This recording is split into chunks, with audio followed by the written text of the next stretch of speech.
इतिहास में कुछ रिश्ते प्यार से नहीं बल्कि मजबूरी और जरूरत से बनते थे। मुगल और राजपूतों के बीच मैट्रिमोनियल अलायंसेस भी उन्हीं समझौतों का हिस्सा था। ये सिर्फ दो इंसानों की नहीं बल्कि दो पावरफुल किंगडम की कहानी थी।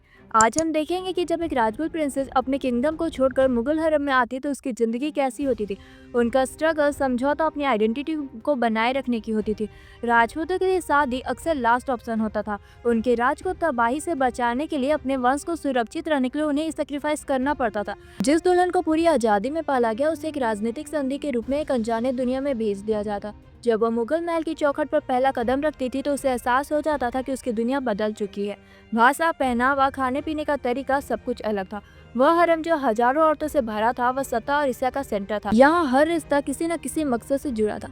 सबसे बड़ा सवाल हमेशा उनकी आइडेंटिटी पर होता था। मुगल बादशाह अकबर ने इस कॉम्प्लिकेटेड रिश्ते को बहुत समझदारी से संभाला। उन्हें पता था कि अगर राजपूतों को अपनाना है तो उनके कल्चर को सम्मान करना पड़ेगा। इन शादी का फाउंडेशन धार्मिक टॉलरेंस था। मुगल बादशाहों ने जबरदस्ती धर्म परिवर्तन करने का दबाव नहीं डाला। इसका सबसे बड़ा एग्जाम्पल आमेर की राजकुमारी हरका बाई थी, जिन्हें मुगल दरबार में मरियम उज जमानी का खिताब मिला। उनका नाम जरूर बदला लेकिन उनकी पहचान और रीति रिवाज नहीं बदले। राजपूत प्रिंसेस को एक छूट दी गई कि वो महल के अंदर अपने रीति रिवाज पूरे कर सकती थी। वह अपने इष्ट देवताओं की पूजा कर सकती थी।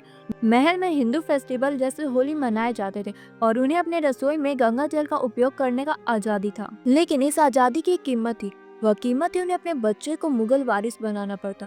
मरियम उज जमानी का बेटा सलीम, जो बाद में जहांगीर बने, उनकी शिक्षा मुगल और इस्लामी परंपराओं के अनुसार हुई। इन माँ को अपने बच्चे को मुगल संस्कृति में ढलते हुए देखना पड़ता था, जबकि उनकी रगों में राजपूती खून भरा था। ये स्ट्रगल उनके निजी जीवन का सबसे बड़ा बोझ था। हरम को अक्सर गलत समझा जाता था।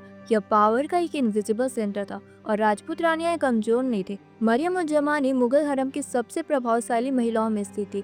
उनकी ताकत उनके पिता राजा भारमल और भाई राजा मानसिंह जैसे उच्च पदों पर बैठे लोगों से आती थी। राजपूत रानियों ने अपनी पावर का इस्तेमाल डिप्लोमेसी में किया। जब भी वे मुगल सेना किसी राजपूत राज्य से टकराव करती तो ईरानियां बीच बचाव करती थी। हरका बाई ने जहांगीर के राज्याभिषेक और शासन के फैसलों में भी अहम रोल निभाया। उन्हें व्यापार करने और सिक्के जारी करने की छूट थी, जो उस दौर में किसी भी रानी के लिए असाधारण बात थी। इन रानियों ने महल के अंदर भी रहकर बाहरी राजनीति को नियंत्रित किया। उन्होंने मुगल दरबार में राजपूत आवाज को जिंदा रखा।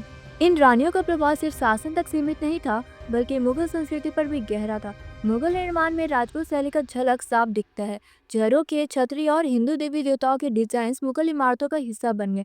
यह इस बात का सबूत है कि इन रानियों ने अपने वातावरण को अपने रंग में रंगने की कोशिश की। सबसे गहरा असर उनके बेटों पर पड़ा। जहांगीर की माँ हरका बाई और शाहजहां की माँ एक राजपूत प्रिंसेस थी।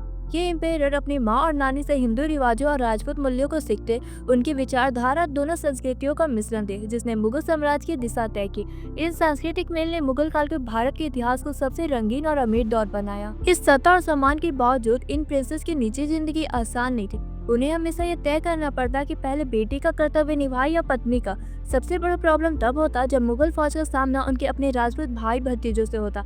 ये मेंटल स्ट्रगल था जिसका जिक्र इतिहास की किताबों में कम होता है। उन्होंने अपने परिवार की सुरक्षा की कीमत अपने निजी सुख से चुकाई। राजकुमारी हरका बाई से मरियम उज जमानी बनने तक का सफर सिर्फ नाम बदलने का सफर नहीं था। ये सफर था एक संस्कृति को दूसरे से बचाए रखने की। उनकी डिप्लोमेसी ने राजपूतों को एक सम्मानजनक स्थान दिलाया और मुगल साम्राज्य को एक अंदर से स्थिरता दी। अगर आपको ये वीडियो पसंद आया तो लाइक, सब्सक्राइब करें और कमेंट्स में बताएं कि आपको कौन से हिस्टोरिकल प्रिंसेस की स्टोरी नेक्स्ट सुननी है।